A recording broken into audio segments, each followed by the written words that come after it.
Brussels has shot down Nicola Sturgeon's SNP plans to link Scotland closely with the European Union after Brexit, with an EU official warning it could create a difficult position.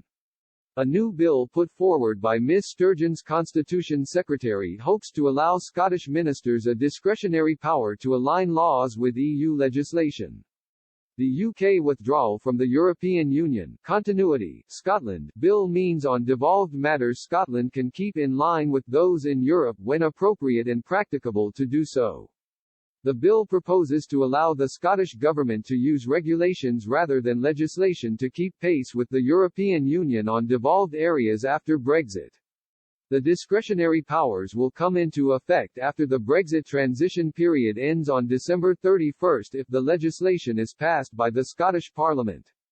The bill also includes provisions to ensure EU environmental principles and governance can continue in Scotland.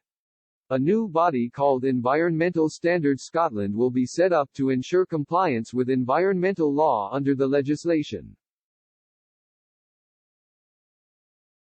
The bill has now been scrutinised by cross-party SNP, Labour, Lib Dem and Tory MSPs on Holyrood's Finance and Constitution Committee, who stressed the Scottish Government would need to be clearer on how they would exercise such a power, but backed the initial reasoning of the bill.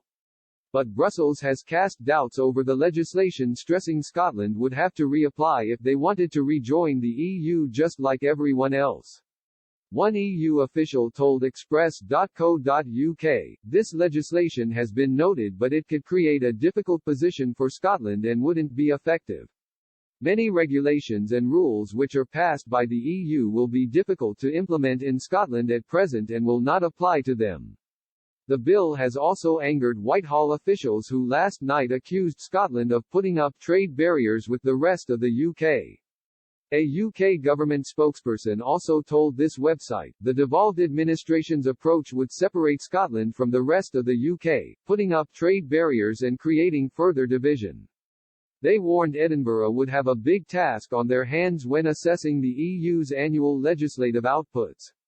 SNP MSP Bruce Crawford, Holyrood's Finance and Constitution Committee convener, said, "Our committee supports the keeping pace power in principle, but is of the view that it would not be appropriate or workable for it to be absolute and inflexible."